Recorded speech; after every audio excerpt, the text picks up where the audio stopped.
ጤና ይስጥልኝ እንደምንላችኋል ውድ ተመልካቾቻችን ከአባይ ቴሌቪዥን የሚተላለፍላችሁ የዕለተ ረቡዕ ሐምሌ 15 ቀን 2018 ዓ.ም ዜና ላፍታ የመረጃ ሰዓታችን ተጀምሯል። ባለፉት ቀናት በተለያዩ የትግራይ ከተሞች የጦርነት ቅስቀሳ እያደረገ ያለው የህወሓት ቡድን በሀገር ውስጥ ካሉ ታጣቂ ቡድኖች ጋር አብሮ እየሰራ መሆኑን በይፋ ማሳወቁን ኢትዮጵያ የሀገር ውስጥ ሽብርተኝነትን ለመዋጋት ጥረት እያደረገች ነው ያሉት አምባሳደር ሀደራ አበራም በመላው አፍሪካ የሽብርተኝነት እንቅስቃሴ መጨመሩን መግለጻቸውን እንዲሁም በደቡብ አፍሪካ በቀጠለው የመጤ ጠል ቡድኖች ጥቃት በሀገሪቱ የሚኖሩ ኢትዮጵያውያን አሁንም ስጋት ውስጥ መሆናቸውን መናገራቸውን ጨምሮ ሌሎች መረጃዎችን ይዘን ቀርበናል። ዜናዎቹን እየመራሁ ደግሞ ቴዎድሮስ አይቸው ከእናንተ ጋር ቆይታ አደርጋለሁ። አብራችሁን ቆዩ። ባለፉት ቀናት በተለያዩ የትግራይ ከተሞች የጦርነት ቅስቀሳ እያደረገ ያለው የህወሓት ቡድን በሀገር ውስጥ ካሉ ታጣቂ ቡድኖች ጋር አብሮ እየሰራ መሆኑን በይፋ አሳወቀም። የህወሓት ቡድን መሪዎቹን በክልሉ የተለያዩ ከተሞች በማሰማራት የጦርነት ቅስቀሳ እያደረገ መሆኑን ቡድኑ የሚመራቸው መገናኛ ብዙሃን እየዘገቡ ይገኛሉ። በእነዚህ ስብሰባዎች የቡድኑ ዋነኛ መሪዎች ጦርነት እንደማይቀር በመግለጽ ለዚህም ዝግጅት እያደረጉ መሆናቸውን በስፋት ሲናገሩ ተሰምተዋል። በክልሉ እየተባባሰ ለመጣው ውጥረትና እየተፈጸመ ላለው የወጣቶች የግዳጅ እገታ ከባድ ክስ እየቀረበበት ያለው የህወሓት ቡድን አሁን ደግሞ የፌዴራል መንግስቱን በጦርነት ጥላለሁ የሚል ዘመቻ መክፈቱ ተመላክቷል። ለዚህም በሀገር ውስጥ ካሉ ታጣቂ ጎች ጋር አብሮ እየሰራ መሆኑን በይፋ ተናግሯል። የህወሓትን የጦርነት ቅስቀሳና ዝግጅት ተከትሎም ጦርነትን የተቃወሙና የግዳጅ አፈሳን የሸሹ ወጣቶች ክልሉን ለቀው እየወጡ መሆናቸውም ይታወቃል። ስሜ አይጠቀስ ሲሉ ለአባይ ቴሌቪዥን አስተያየታቸውን የሰጡት የመቀሌ ከተማ ነዋሪም በመቀሌ የሚገኘው የአሉላ አባነጋ አውሮፕላን ማረፊያም በተጓዦች መጨናነቁን ተናግረዋል። አስተያየት ሰጪው ከመቀሌ ወደ አዲስ አበባ ለመጓዝ ትኬት ቆርጦ 1 እና 2 ሳምንት ወረፋ መጠበቅ ያስፈልጋል ብለዋል። በተጨማሪም ይህንን የህወሓት ቡድን እያደረገ ያለውን የጦርነት ዝግጅት ሽሽት በርካታ ወጣቶች በአፋርና በአማራ ክልሎች በኩል ክልሉን ለቀው እየወጡ ነውም ተብሏል። በክልሉ ያለው ሁኔታ በዚህ መልኩ በቀጠለበት ወቅት የህወሓት ቡድን መሪዎች የክልሉን ህዝብ በየአዳራሹ ሰብስበው ከሌሎች ታጣቂዎች ጋር ጥምረት ፈጥረናል፣ ጦርነትም ልንጀምር ነው ሲሉም ተደምጠዋል። አዲስ አበባ የምንደርሰውን ብቻችንን እየተዋጋን አይደለም፣ ሌሎች አጋሮች አሉን ሲሉ ነው የተደመጡት።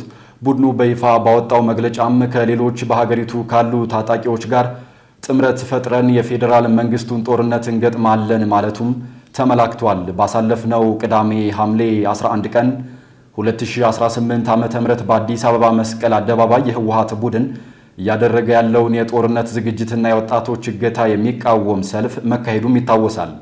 መሰረታቸውን በትግራይ ክልል ያደረጉ የፖለቲካ ፓርቲዎች የህወሓት ቡድን እያደረገ ነው ያሉትን የጦርነት ዝግጅትና በሀገር ውስጥ ካሉ ታጣቂዎችና በውጭ ካሉ ኃይሎች ጋር የፈጠረውን ጥምረትም እያወገዙት ነው።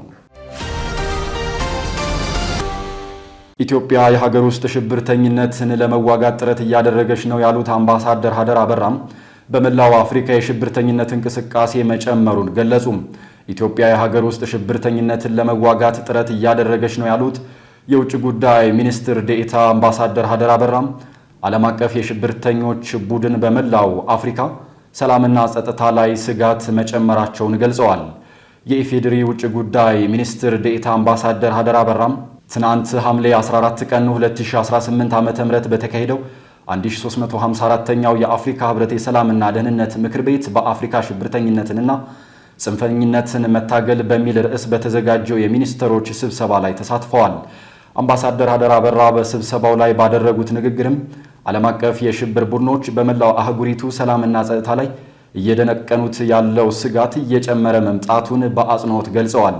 የሽብር ቡድኖች አባላትን ለመመልመል፣ ፕሮፓጋንዳ ለማሰራጨት እንዲሁም ጽንፈኝነትን ለማስፋፋት የዲጂታል መድረኮችንና ማህበራዊ ሚዲያዎችን ጨምሮ አዳዲስ ቴክኖሎጂዎችን አላግባብ መጠቀማቸውን እንደቀጠሉ ነው በማለትም አምባሳደሩ አብራርተዋል።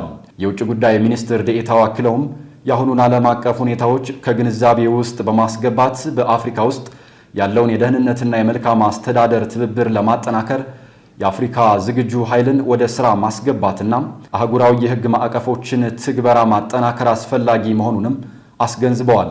አምባሳደር ሀደራ ኢትዮጵያ የሀገር ውስጥ ሽብርተኝነትን ለመዋጋት የምታደርገውን ጥረትና በቀጠናው ያለውን የሽብር አደጋ ለመቅረፍ እያደረገች ያለችውን አስተዋጽኦ ማንሳታቸውን ከውጭ ጉዳይ ሚኒስቴር ያገኘነው መረጃም ያመለክታል። በደቡብ አፍሪካ በቀጠለው የመጤ ጠል ቡድኖች ጥቃት በሀገሪቱ የሚኖሩ ኢትዮጵያውያን አሁንም ስጋት ውስጥ መሆናቸውን ተናገሩ። በደቡብ አፍሪካ መጤ ጠል ቡድኖች ህገወጥ የተባሉ የውጭ ሀገር ዜጎች ከደቡብ አፍሪካ ለቀው እንዲወጡ ያስቀመጡት የሰኔ 23 የጊዜ ገደብ መጠናቀቁን ተከትሎም በተለያዩ የሀገሪቱ ከተሞች ከፍተኛ ውጥረት ነግሷል ተብሏል። መጤዎቹ ስራችንን ወስደውብናል የሚል ክስ የሚያሰሙ የደቡብ አፍሪካ ነዋሪዎች በፈጠሩት ነውጥ ቢያንስ 23 የአፍሪካውያን አነስተኛ መደብሮች እንደተዘረፉ ተዘግቧል። የፈረንሳይ ዜና አገልግሎት ያነጋገረው ዘላለም የተባለ የ28 ዓመት ኢትዮጵያዊ መጤ ጠሎቹ ሱቃችን መዘረፍ ሲጀምር በጓሮ በኩል ባለች አነስተኛ መስኮት ባላመልጥ ኑሮ ልሞት እችል ነበር ሲልም ሁኔታውን አስረድቷል። ነውጡ የተቀሰቀሰው መጤ ጠሎች ህጋዊ የመኖሪያ ፍቃድ የሌላቸውን አፍሪካውያንን ቤት ለቤት አሰሳ በጀመሩበት ወቅት መሆኑን ኢትዮጵያው ያክሎ ገልጿል። ደቡብ አፍሪካ ውስጥ የተጠናከረው የመጤ ጠል እንቅስቃሴ በሰላማዊቷ የምትታወቀው የኔጀሪፍ ወሽመጥ አነስተኛ ከተማ ላይም ባለፈው ሳምንት 3 ሰዎች በጥይት መቁሰላቸውን ዶቼ ቬለ ዘግቧል። በትናንትናው ዕለት ከተማይቱ ውስጥ ጥይት በማይበሳቸው ተሽከርካሪዎች ወደ 20 የሚጠጉ ፖሊሶች ተጭነው በመዘዋወር ጥበቃ ማድረጋቸው ተመላክቷል። መጤ ጠሎቹ ባለፈው ሳምንት በጥይት የቆሰሉት ነውጠኛ ሰልፈኞች መሆናቸውንና ያቆሰሏቸውም ሱቆቻቸውን እንዳይዘረፍ የተከላከሉ አፍሪካውያን መሆናቸውን ተናግረዋል። ፖሊሲም በዚሁ ጉዳይ ምርመራ እያደረገ መሆኑን አስታውቋል። መጤ ጠል ነውጡ ከተጀመረበት ጊዜ አንስቶ እስካሁን ድረስ ከ150 ሺህ በላይ አፍሪካውያን ከደቡብ አፍሪካ እንዲወጡ የሀገራቸው መንግስት ድጋፍ ማድረጋቸውም ተመላክቷል። የአሜሪካው የውጭ ጉዳይ ሚኒስትር ማርኮ ሩቢዮ ሀገራቸው አሁንም ከኢራን ጋር ለመደራደር ፈቃደኛ መሆኗን ገለጹም። ሚኒስትሩ እንደተናገሩት አሜሪካ የኢራንን ቀውስ በድርድር ለመፍታት አሁንም ዝግጅት ብታደርግም ቴህራን ግን ለውይይት ቁም ነገር አላሳየችም ሲሉ ወርፈዋል። በኢራን የሚደገፉት የሁቲ ታጣቂዎች ከሳውዲ የተነሱ ነዳጅ ጫኝ መርከቦች በቀይ ባህር እንዳያልፉ አድርገዋል። ዘሩፋኤል ሀብታሙ የአሜሪካው የውጭ ጉዳይ ሚኒስትር ማርኮ ሩቢዮ ሀገራቸው ከኢራን ጋር የገባቸውን ጦርነት በድርድር ለመፍታት አሁንም ዝግጁ መሆኗን ገልጸው ነገር ግን ቴህራን ለውይይት በቁም ነገር እየቀረበች እንዳልሆነም ተናግረዋል። የሚሆነው እየሰፋ የመጣው ግጭት በዓለም ላይ እጅግ ወሳኝ የሆኑ 2 የኃይል አቅርቦት ማስተላለፊያዎች የመርከቦችን እንቅስቃሴ በማስተጓጎላቸው ነው። ሩቢዮ ይህን አስተያየት የሰጡት በደቡብ ምስራቅ እስያ የውጭ ጉዳይ ሚኒስትሮች ስብሰባ ላይ ሲሆን ይህም የሳውዲ ድፍድፍ ዘይት ወደ እስያ ሲያጓጉዙ የነበሩ 3 መርከቦች ከየመን በኢራን ደገፉት የሁቲ ታጣቂዎች ለደረሰባቸው ዛቻ ምላሽ ለመስጠት በሚመስል መልኩ በቀይ ባህር ላይ ጉዟቸውን ከቀየሩ ከአንድ ቀን በኋላም ነው። በቀይ ባህር መግቢያ ላይ ያለውን የባህር ዳርቻ የሚቆጣጠሩት ሁቲዎች በሳውዲ አረቢያ ላይ የባህር ላይ እገዳ መወጃቸውን ተከትሎ የካቲት 21 አሜሪካና እስራኤል በኢራን ላይ ጥቃት መፈጸም ከጀመሩ ወዲህ በባህረ ሰላጤው አካባቢ በሺዎች የሚቆጠሩ ሰዎችን ለገደለው ጦርነት አዲስ ግንባር ሊከፍት ይችላል። ኢራን ከባህረ ሰላጤው በሚመጣው የሆርሙዝ የባህር በኩል የሚደረገውን ጉዞ ቀድሞውኑ አግዳ ባለችበት ወቅት ቀይ ባህር በቀን ለሚሊዮን በርሜል የሳውዲ ዘይት ዋነኛው አማራጭ መንገድ ሆኖ አገልግሏል። አንድ ከፍተኛ የኢራን ባለስልጣናት ለሮይተርስ ቴህራን በሰኔ ወር በአሜሪካና በኢራን መካከል የተፈረመውና የቀድሞውን የሚያዝያ ወር የተኩስ አቁም የተካውን ጊዜ የተኩስ አቁም ስምምነት ለማዳን በአሸማጊዎች በኩል የ10 ቀናት የተኩስ አቁም የውሳኔ ሀሳብ ቀርቦላት እንደነበር መናገራቸውም አይዘነጋም። ዲፕሎማሲው አሁንም በህይወት መኖሩን በሚያሳይ ሌላ ምልክት የኢራን ሀገር ውስጥ ጉዳይ ሚኒስትር እስካንዳር ሞሞኒ አሸማጋይ የሆነችውን ፓኪስታንን በመጎብኘት ኢስላማባድ ጥረቷን እንድትቀጥልም ጠይቀዋል። ሩቢዮ ዋሽንግተን ሁሉ ጊዜ ለዲፕሎማሲ ቁርጠኛ ናት ያሉ ሲሆን ነገር ግን ቴህራን ለድርድር ያን ያህል ቁርጠኛ መሆኗን እንደሚጠራጠሩም ገልጸዋል። ሩቢዮ ሲናገሩ አሁን እያጋጠመን ያለው ችግር እነሱ ስለ ውይይት ቁም ነገር አለማሰባቸው ነው። እነሱ ቁም ነገር ካሰቡ እኛም ቁም ነገር እናስባለን፣ ካላሰቡ ግን የእኛን ጥቅም እንዲሁም የአጋሮቻችንን ጥቅም ለመጠበቅ አስፈላጊውን ሁሉ እናደርጋለን ብለዋል። ኢራን የሆርሙዝ የባህር ሰርጥን እንድትቆጣጠር ሊፈቀድላት እንደማይገባ ያሳሰቡት ሩቢዮ ይህም በደቡብ ቻይና ባህር ከቻይና ጋር የግዛት ክርክር ላላቸው የደቡብ ምስራቅ እስያ ሀገራት ጨምሮ ለዓለም አደገኛ እንደሚሆንም ገልጸዋል።